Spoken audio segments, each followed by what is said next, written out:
Yo, what is up, Canes fans? We are back. It is the Beast. Welcome back to the channel, The Beast On. We are back in the guest bedroom. Hey, if you see this ugly mug, this face, if you hear this voice, please subscribe to the channel, and most importantly, tell your friends, tell your wife, tell your girlfriend, tell them both at the same time and get into some sort of domestic situation, whatever it is, tell everybody you know. We need to keep building this thing, because I'm jobless right now, so I would love to be able to pay the electric bill using YouTube. So let's keep building it up and spread the word. Most importantly, though, the Canes get a win. If you're watching this on the day it's recorded, it is November 7th, 2020. And not only is the election over, which is good because I couldn't put up with another 24 hours of staying up to see about electoral votes, but the Canes are now 6-1, which is even better. So let's start with the good, or the amazing, or the great, and that is, Canes fans, we have a quarterback in D'Eriq King. And not only do we have a quarterback, but we have a leader, we have a man, we have a smart dude there. We have a guy that I'm not ready to proclaim this yet. We still need some more sample size, but I'm on the cusp of declaring D'Eriq King the best thing we've had at the QB1 position since the likes of Ken Dorsey. So, listen, no offense to all others, Brock Berlin, or Kyle Wright, Kirby Freeman, Ja'Cory Harris, Robert Marv, Stephen Morris, Brad Kaya, everybody else. Some people I have probably forgotten.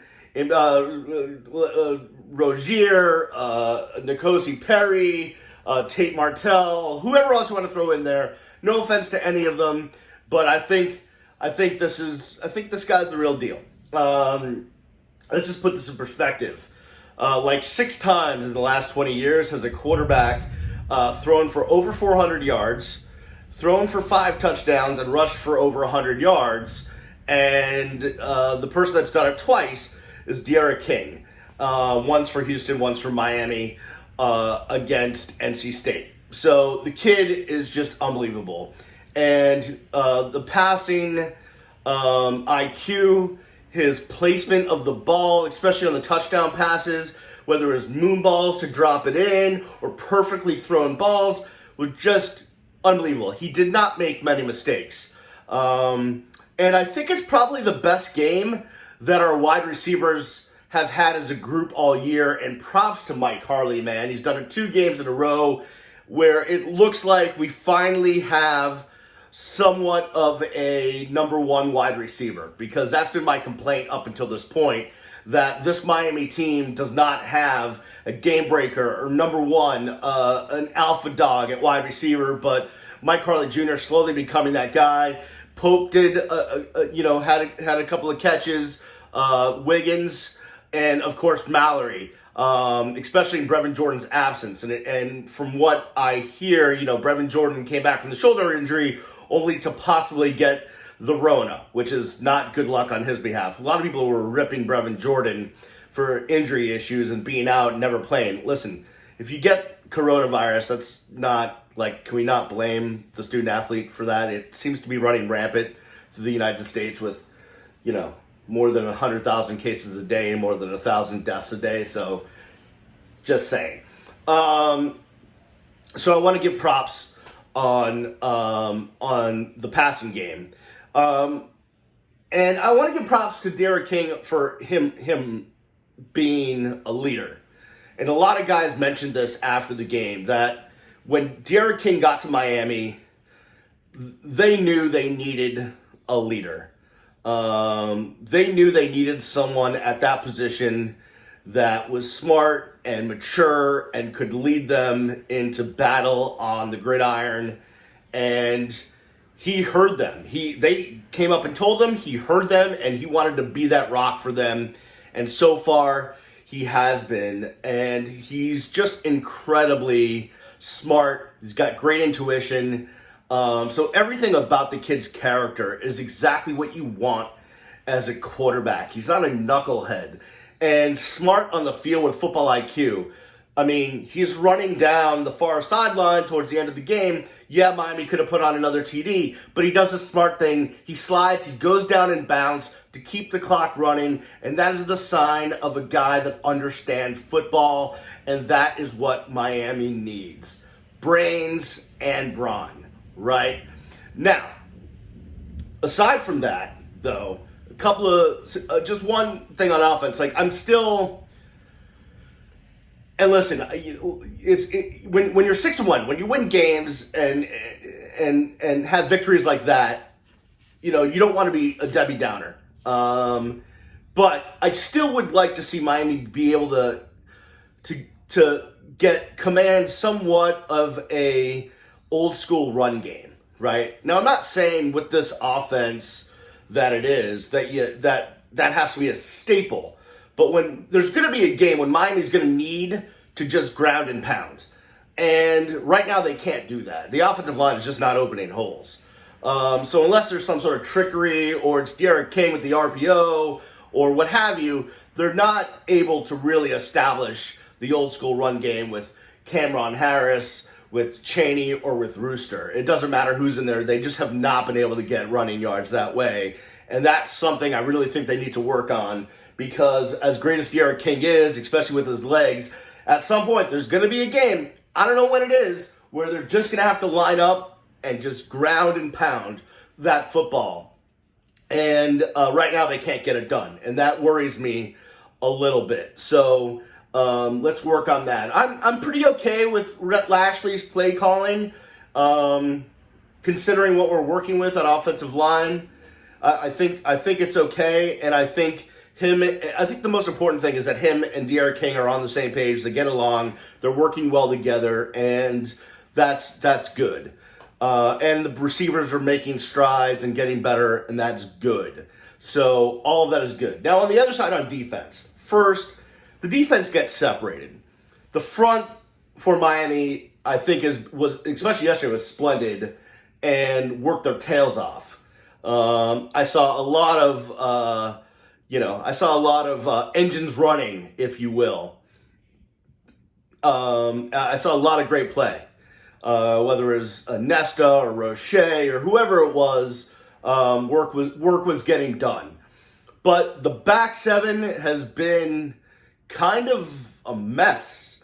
I saw, I almost blew my mind when their quarterback Hockman. On the throwback, and it starts streaking down the far sideline, and guys are just getting blown off blocks and can't make a play, and he runs into the end zone.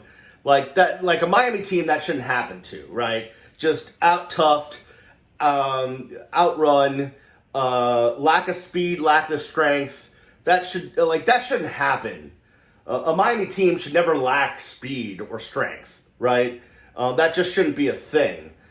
So as much as people want to rip Blake Baker and Manny for the scheme and all that, it's so stupid. And certain broadcaster uses it a lot as an excuse, which is it's not the X's and O's, it's the Jimmies and Joes. In this case, I would say Miami is not good enough personnel-wise right now in the back seven. To compete at the highest levels of college football. They are up front, but not in the back. And there's, guys that have had standout games. Bolden's had a standout game. Other guys have had standout games, but it hasn't been consistent. Need better from McLeod, from the linebackers, from the back four. I know Al Blades Jr., as much as he's a legacy, he needs to improve his play. I know he did some nice things, but there was times when I was just bewildered.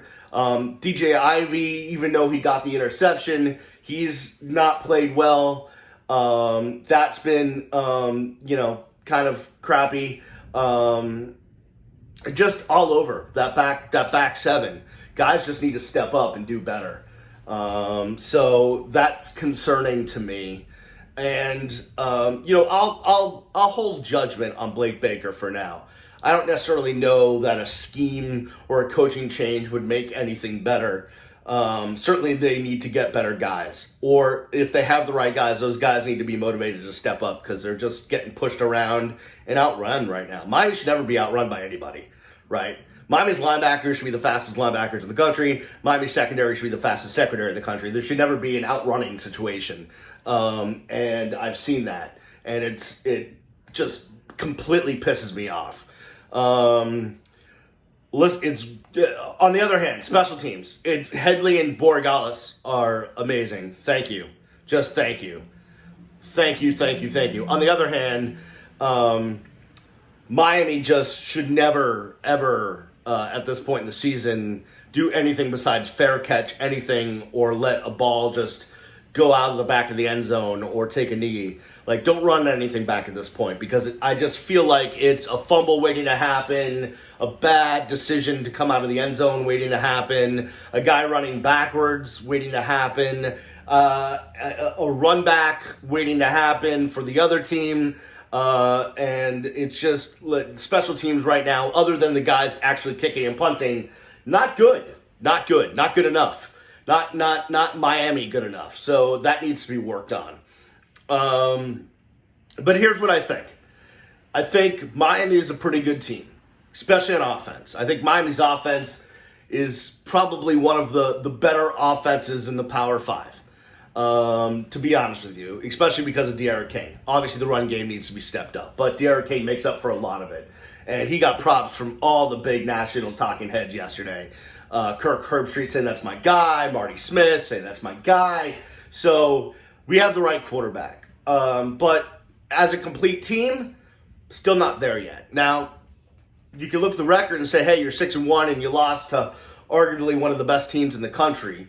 But there's still things to be worked on and get better. And I think that's the good thing, is to be able to win but still have mistakes to show guys on film will motivate them to get better. I hope so. So we'll see where this thing goes. But I'm happy. I'm happy to be at 6-1. I'm happy to win a game on the road against a pretty decent team in North Carolina State. And I'm just looking for this defense to get better, the run game to get better, the offensive line to get better, and special teams, holy hell, besides the kicker and the punter, please get better. What are your thoughts? Let me know in the comments. Hit me up on social media at Miami Radio Beast. Again, please subscribe to the channel. Tell your friends. Tell everybody you know. Thank you for watching so much, guys. I appreciate you. Let's go, Canes. It's all about the U. I will see you when I see you. Peace.